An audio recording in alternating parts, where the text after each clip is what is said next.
it's to you to go knock on doors and like you can't build that grit. But the thing is, the assumption is that knowledge in that the self-development comes from just thinking. The renewal of your mind comes from action. Like you actually have to put in the reps to become better. You can't learn from theory. You have to learn from practice. You can't study Facebook ads. You have to run Facebook ads. Like you have to get in the trenches and click the buttons and get in there. But unless you go through the preparation phase, it doesn't matter how many buttons you click, you're going to be clicking the wrong buttons. 100%. So it's that symbiosis of always juggling personal development, action. I think Brian Johnson said something really impactful that I heard. He said, when I realized that I wanted to live forever, I turned off my brain and I just started doing. And that means that he planned, he made the preparation, and then when it was the right time, he switched off his brain. Because if we keep our brain on too much, then we begin to wander, we begin to double think, we don't go into flow state. Yeah. Doing is where you go into flow state. But a lot of people never enter flow state because what they're doing is the wrong thing.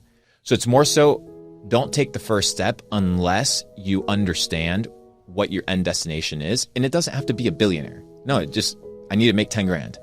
That's my next destination. And then the next destination, and then the next destination. And by the end of 1,000, trips, you've hit so many destinations that now you have a big treasury, right? And that's what we look at. We're like, whoa, look back. I was like, that's a lot of money. I didn't expect to have this, but you just put in the reps. The issue is people never take the initial time to plan the destination, to plan the trip, and to count the cost of what it means to be an entrepreneur. Like the cost is expensive. It requires hours, tears, dedication, struggle. Lost relationships. Yeah, but that's never talked about. Yeah. We never talk about what you have to give in order to get. You have to buy your freedom. Your freedom isn't free. You have to buy it. And it's expensive. It requires time, energy, attention. But everybody has those things. You just want to make sure that you're inputting the energy, time, and attention into the right vehicles. I fortunately was able to make a lot of my money in crypto. I just predicted the fact that everybody was going to like internet money and that all of the USD liquidity would eventually, once it gets into USDT, it'll just black hole and create an eternal loop of just absorbing cash into Bitcoin. That was my thesis back in 2016. Played out, was right, made tens of millions of dollars from it. Hurrah, that's it. Not a big deal. But it created mind freedom for me to be able to realize that the way that they teach us how to make money is flawed. And it's flawed because people like to add.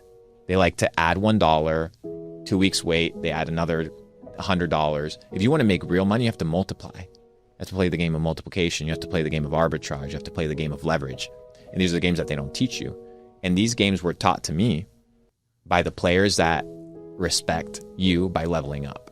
And at the highest tables per se, they never talk about money because everybody has it. They talk about your personal development, your character, your trust, your loyalty, the things that money can't buy. And these are the things that people sacrifice and are willing to get rid of in order to make the money, right? So I think if you preserve your character, you preserve your nature, and you're patient, it may be bitter initially, but the fruit of patience is so sweet.